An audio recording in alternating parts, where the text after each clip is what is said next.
mofinaina isan'andro atolotry ny mpitandrina rakotina valina maoly.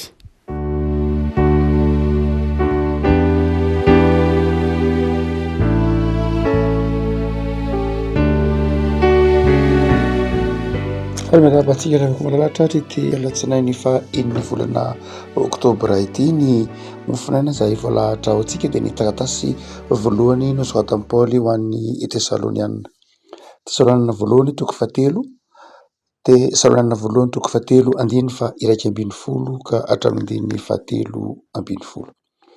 Tesalonianina voalohany toko fahatelo andiny fa iraika ambin'ny folo ka hatramin'ny andiny fahatelo ambin'ny folo vakintsika amin'ny anaran'i Jesosy.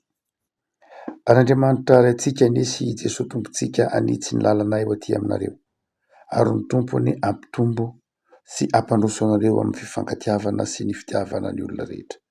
Dia tahaka anay aminareo koa, mba ampiorina ny fonareo tsy hanatsiny amin'ny fahamasinana eo anatrehan'Andriamanitra raintsika amin'ny fiavian'i Jesosy tompontsika mba amin'ny masiny rehetra.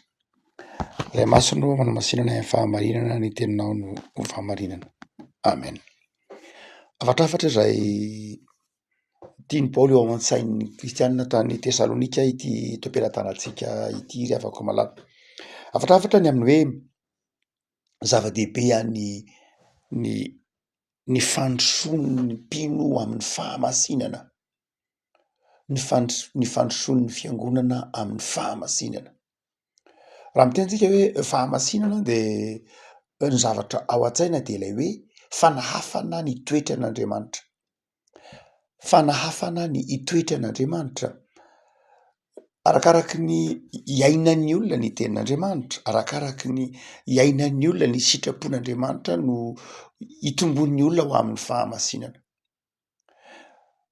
Zava-dehibe ilay hoe mitombo fahamasinana, izany hoe mitombo fifandraisana amin'Andriamanitra, mitombo fifandraisana amin'ny tenin'Andriamanitra.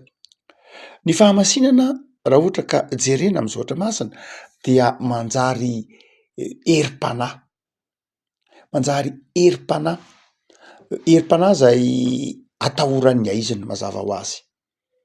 Jesosy nanana fahamasinana, ary raha vantany vao nahitan'i Jesosy ny demoniaka na ny demonia dia niorooro satria masina izy. Ary izay fizotrany mpino amin'ny fahamasinana izay no ambaran'i Paoly ho zava-dehibe amin'ity Tesalonianina ity. Marina loatra fa rehefa miresaka isika hoe fahamasinana dia misy zavatra, misy fiezahana izay. Ny fanamarinana antsika amin'ny finoana, iny dia maimay po nanomen'Andriamanitra antsika.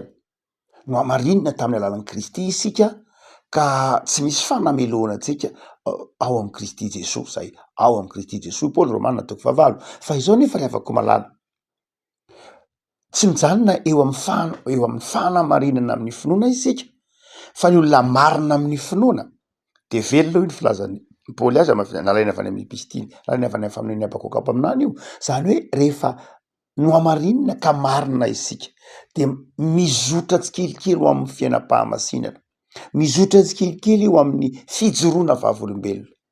Ny fiainantsika ny finoantsika, ny fiainantsika ilay tenin'Andriamanitra ao anatin'ny fijoroana vavolombelona, izay ny famatoran'ny fahamasinana amin'ny asa amin'ny fanoloran-tenantsika.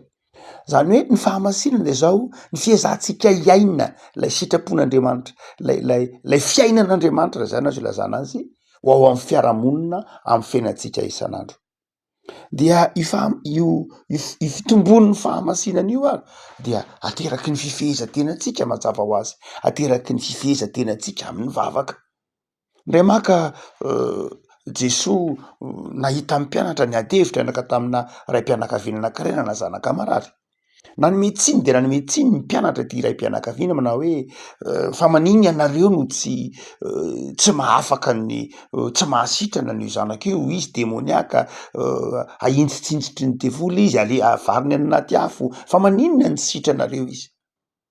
Dia Jesosy moa nanasitrana, fantatsika ny tantara, nositran'ny Jesosy raha ny tena marina Jesosy manao hoe ny finoana ny zavatra rehetra ingainy mino e.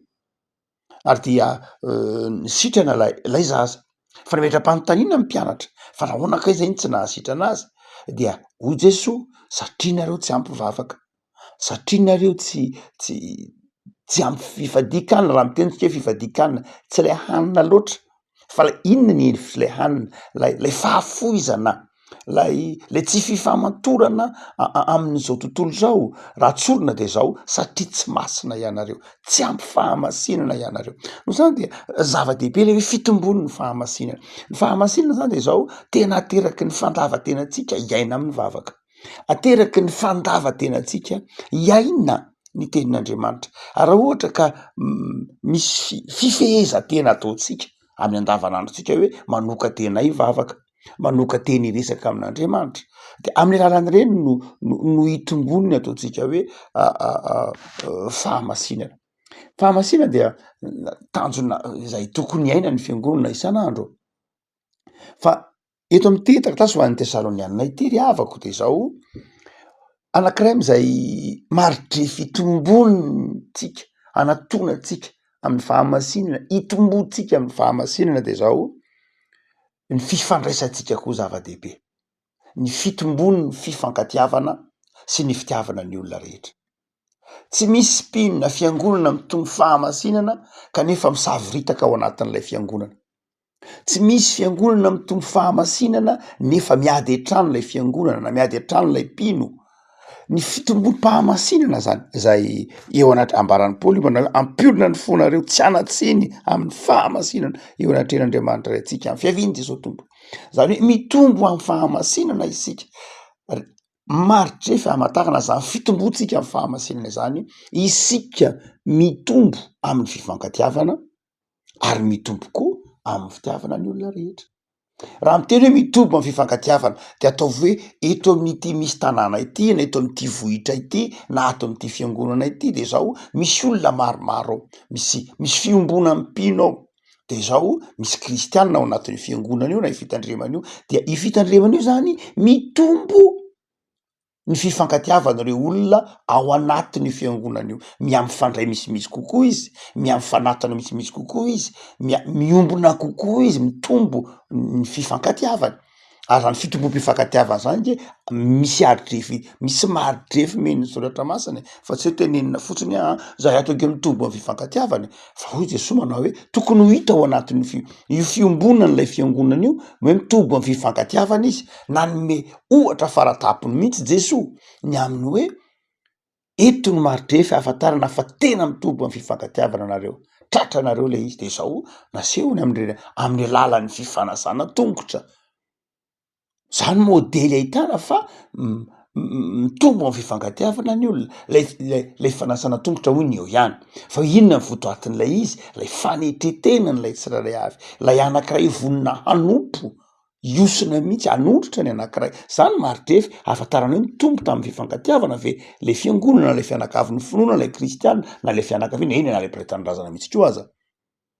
Tsy zay ihany fa hoe mahazaka izany hoe hanadio ny namany ve fa tsy handoto ny namany. Ny dikany hoe fanasana tongotra de zao enao mihitsy manaiky hanadio, hanasa, hanaisotra ny lotony namanao. Tsy voatery tsy zany akory ny henantsika fa mifanohitra am'zany ary ny fiarahamonina, mamorona loto mihitsy handotona ny hafa, zany n'izao tontolo zao, mamorona loto mihitsy handotona ny hafa. Fa ny soratra pon'Andriamanitra de manao hoe manetry teny ianao, manao zay hanadiovanao lay loto rehefa eo fa ianao no manadio azy, manasa azy. Isika manao hoe ny lay fitombona amin'ny fifankatiavana de nanome maridrefy ake ny tompo hoe nanome maridrefy ary izy ao amin'izao tonga telo ambin'ny folo manao hoe tsy misy manana fitiavana lehibe noho izao de ny manolotra ny ainy hamonjy ny sakaizany. Maridrefy zay ahafantarantsika hoe mitombo amin'ny fifankatiavana ve isika. De zao ao anatin'lay communauté na lay fiombonana na lay mpiara-mivavaka na lay fianakaviana de zao miezaka izy ireo mitombo amin'ny fifankatiavana, mitombo amin'ny fifankatiavana mba hiroso bebe kokoa amin'ny fitombona amin'ny fahamasinana. De zao mifamatotra tsara reo samy mpianakavin'ny finoana reo, fa ery anany ery koa misy mpianakavin'ny finoana hafa, ery anany ery misy mpianakavin'ny finoana hafa, ireo mpianakavin'ny finoana hafa ireo de miezaka koa mifandray amin'ny mpianakavin'ny finoana hafa. Zany hoe isika samy isika mifandray ato anatiny atovy isika samy isika ato anatin'ny efitsika mitombo fifankatiavana fa isika koa miezaka mifandray amin'ny fiangonana raha vavy hafa asan'ny efelema asan'ny katolika romana ny anglikana tsy zay ihany fa tia ny olona rehetra mihitsy ny mpiray-tanindrazana amitsika mivelatra misimisy kokoa zay le hoe tsy ampy ny hoe isika samysika ty any mifankaty tsy mizotra ho amin'ny fahamasina raha mijanona amitsika samytsika fa miezaka koa isika samysika mba hisokatra amin'ny olona rehetra afaka malala eto ary Paoly am'izao fiandohan'ny herinandro ao manafatra atsika manao hoe mizotra ho amin'ny fahamasinana va isika mikendry ny fitombona ho amin'ny fahamasinana va isika satria rehefa ao anatsika ny fiainam-pahamasinana manahaka an'Andriamanitra isika ary ny fanahafantsika an'Andriamanitra dia manjary mahatonga atsika manana herim-panahanao tsara, manana herim-panahy hizara fifaliana, manana herim-panahy ampisy fiadanana am'izay rehetra mety ho lalovantsika. Anankiray am'izany dikany zany eto izao ny fifankatiavana, ny fahadiovam-po hity ny hafa, ny fahadiovam-po hisokatra amin'ny hafa. Afaka malala am'ty herinandro manomboka ity ary dia atao fitanjona ny hitombo amin'ny fifankatiavana, hitombo amin'ny fitiavana ny olona rehetra.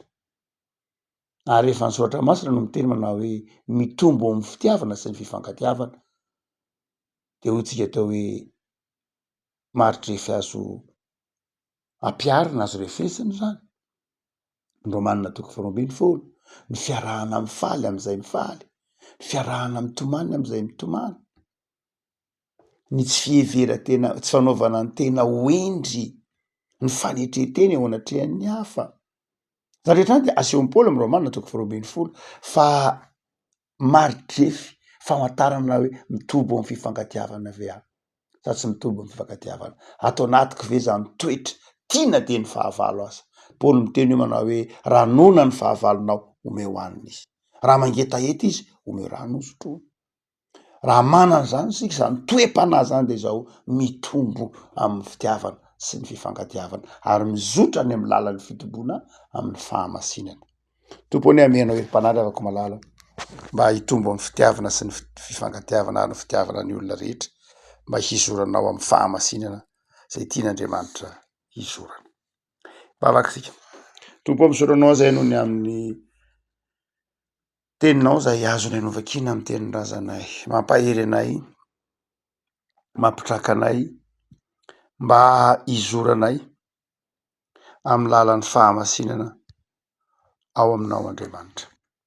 Mitonanay ianao hifankaty, hitombo amin'ny fifankatiavana, hitombo amin'ny fitiavana ny olona rehetra. Apetraka eo am-pelantananao ty herinandro tiavinay ty tompo. Apetraka eo am-pelantananao ny fiainanay, ny asanay ary ny fanoloran-tenanay. Omeo anay ny fahasalamana heri-tanjaka. Miantoraka aminao zay mivavaka ho an'ireo tsy salama, ho an'ireo marary any amin'ny hopitaly, ho an'ireo miandrandra famindram-po aminao, eo no mivavaka tompo. Mivavaka zay ho an'ireo manana ady am-panahy, ho an'ireo zay mandalo fahasahiranana noho ny toe-javatra enina eto anivon'ny fiarahamonina sy ny firenena, fa fahasahiranana noho ny toe-javatra iainana isan'androko de mivavaka zay tompo, manapiry azy reny ianao.